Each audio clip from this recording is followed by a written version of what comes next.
Hello and welcome to this week's newsletter, and this week we're going to have a look at these little beauties here, the new Ping blueprint irons. Very nice they are, and as I suggested last week, the Ping new i530 irons as well. They both look very nice. I'll hit a few. I've already hit a few on there, but I'll hit a few more in a minute and I'll let you know my thoughts and how they perform. But both are very good looking golf clubs there by Ping. But first off, let's go to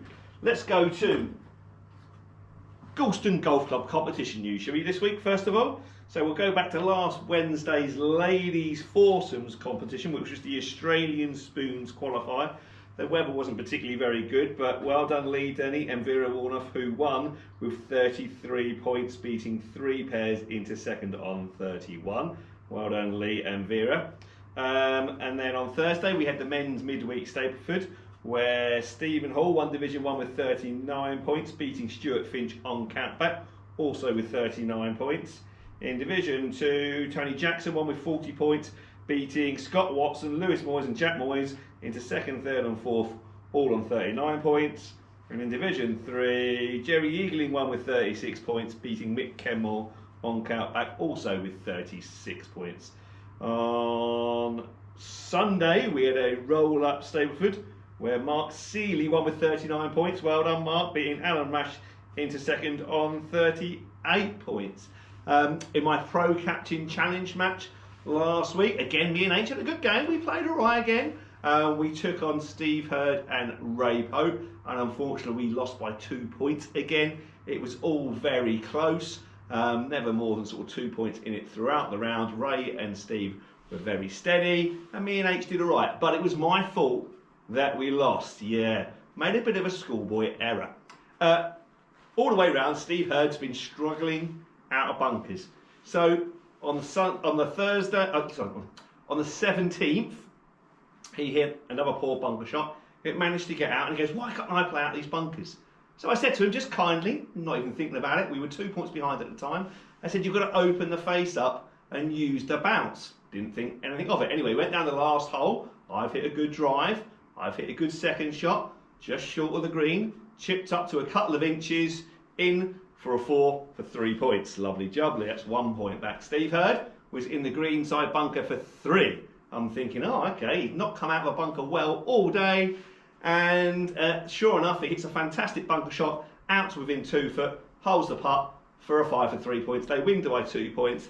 And I said to him, "Steve, why do you play that bunker shot so well?" And he goes, "Because he opened the face up and used the bounce." Brilliant. So that little tip I gave him has cost me the game. So sorry, H, but no, it was a fantastic bunker shot under pressure as well, because Ray had played the hole badly actually. So yeah, he needed to get it up and down in 3 shots to win, which was going to be a bit of a struggle based on his previous bunker play in the previous 17 holes. But actually he played a cracker to within 2 foot and hold the putt. So they actually made a 5 for 3 and won by 2 points. So well done Ray and well done Stevie Hurd. That's the last time I'm giving any tips out on that golf course. Not before the match is over anyway. But it was good fun, thanks very much. This week, tomorrow morning, hopefully, with the weather forecast, again, looks a bit iffy, but we're playing Nick Studd and Graham Milan, who we should have played a couple of weeks ago. Had to cancel it because of the rain. Hope we don't have to do again the same this time. Okay, on to PGA Tour news, and it was Davis Riley who won his first PGA Tour event. He won by a whopping 5 shots in the end, and he beat world number 1 Scotty Scheffler in the end. I think Davis Riley, I didn't see much of it. It was over in the Charles Schwab Classic over in Texas. Didn't get to see much of it, but yeah, it was.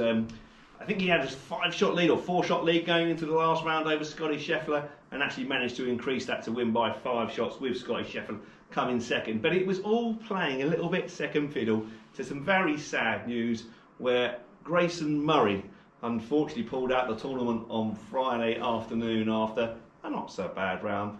But it was later found out that he had unfortunately committed suicide. He'd struggled with a lot of mental health problems over the last God knows how many years, had been in and out of rehab due to alcoholic problems as well. So unfortunately, yeah, it was sad news. Grayson Murray, who won the tournament over in Hawaii, the Sony Open back in January, unfortunately committed suicide. So it just goes to show you can have all the money, all the fame, playing the best job, apparently the best job it would be for most of us, wouldn't it? The best job in the world, and that wasn't still enough for poor old Grayson Murray. So yeah, so it was put into the shadows. Davis Riley's win, a very emotional weekend, but unfortunately, yeah, poor old Grayson Murray committed suicide. But well done, on the other hand, to Davis Riley, a great first win that.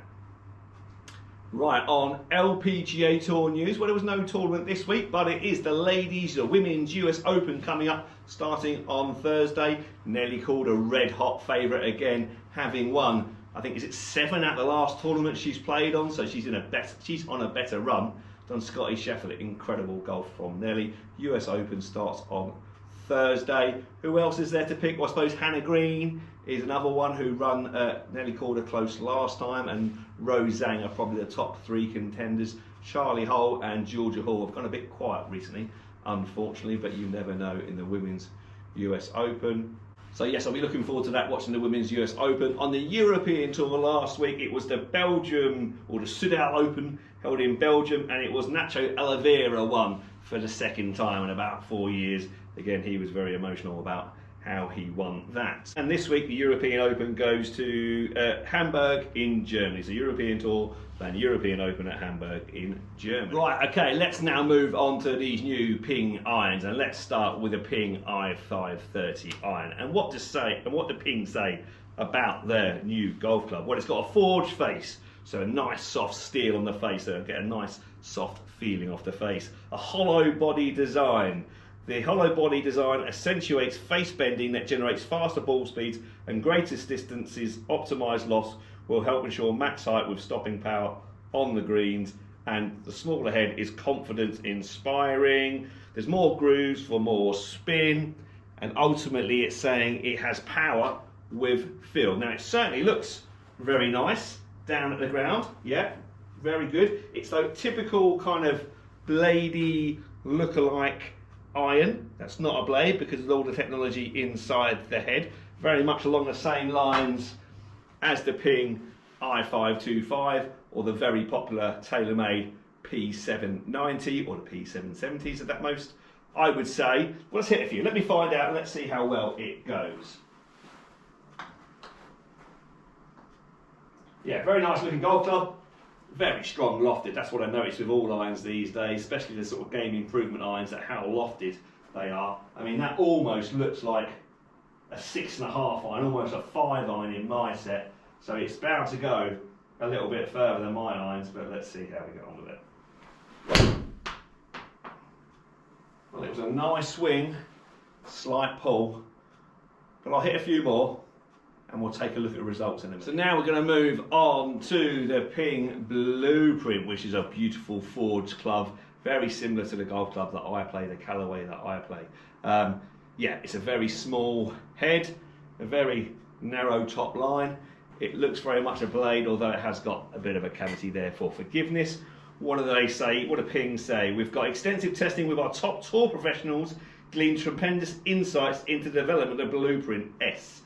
No details overlooked, offering unique points of differentiation in the forged iron category while delivering the shot-making precision and score-lowering performance demanded by the best players in the world. It has precision pocket forging. So there's a little bit of technology going on in there, apparently, which is going to make it a lot more forgiving, increasing the MOI. 10 gram weight in there, which increases the MOI and therefore slightly forgiving. It's got a pro preferred look.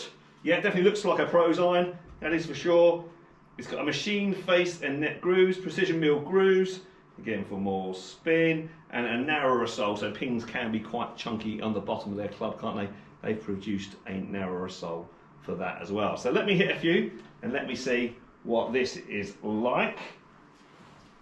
So down behind the ball, again, it looks a lot better, a lot more suitable to my eye. Number one, it looks like a 7 iron as opposed to a 7 iron looking like a 5 iron. So it's probably not going to go nearly as far as the i530, but it's not designed for that. Again, nice soft feeling face, nice forged face. Again, feels very nice. Let's see how it performs. I'll hit a few more and I'll come and let you know. Okay, so here we go with the results. Okay, the blue ones, the Ping i530. and the pink ones or purple ones, the ping blueprint. So first things first, what's the distance like? Well, pretty long compared to mine. So I would hit, normally my 7-iron goes about 157 to 160 carry, depending on how I'm feeling. And already these look 170, 168, 168, 168, and a slightly poorer one at 162, averaging 167. All reasonably straight. Well, that's good news because that's down to the shaft. That probably tells me I've got the right shaft in there. Descent angle, so at what angle it's coming into the green, 47 degrees, spinning at 6,300 on average and launching at 7.8. Why is that important? That is all about the stopping power on the green. So as a better golfer, I would want the ball going into the green and stopping very quickly. Obviously, I want backspin to be able to stop the golf ball going at narrow pins. Let's say if a pin's tucked, I want a high ball flight with spin if necessary.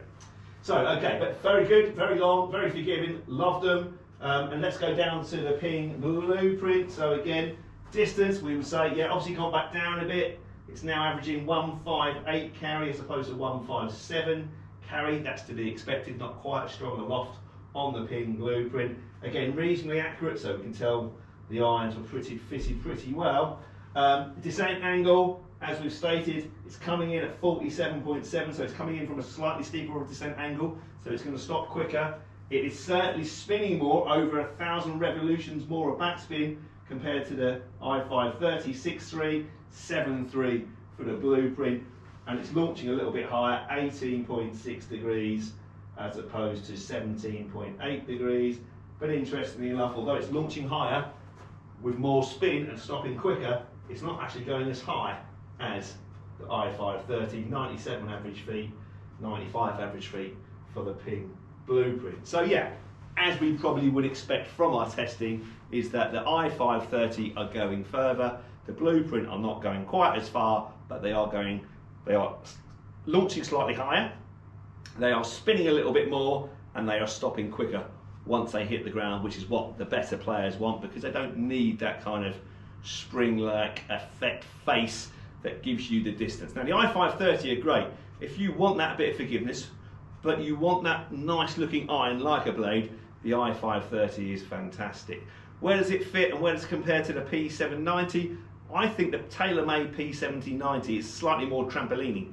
So with the P790, I think you do get the random one that goes almost 10-15 yards too far. Now, in the number of balls that I've hit with the i530, the ping, we don't seem to be getting that. So that's quite interesting. Probably that's a one-upmanship from the P790. Although we're not quite getting the control, perhaps, that we would get with the P770 in the TaylorMade, which is the slightly lesser one. So let's say the P770 of TaylorMade fit between those 5 and 12 handicappers. Let's say the i530 is probably going to go from 9 to 18 handicappers, and the P790s are probably going to go from 15 to 24 handicappers, those sort of bracket. The blueprints are for 5 handicappers and below, without doubt, because they are quite tricky to hit, although very forgiving, and I really enjoyed hitting them, to be honest. So yeah, something very similar to my irons. Are they as good? I can possibly say I do like my Callaway irons. Right, okay, that's everything for this week. Thanks very much for watching, and I look forward to seeing you all soon. Take care, bye-bye.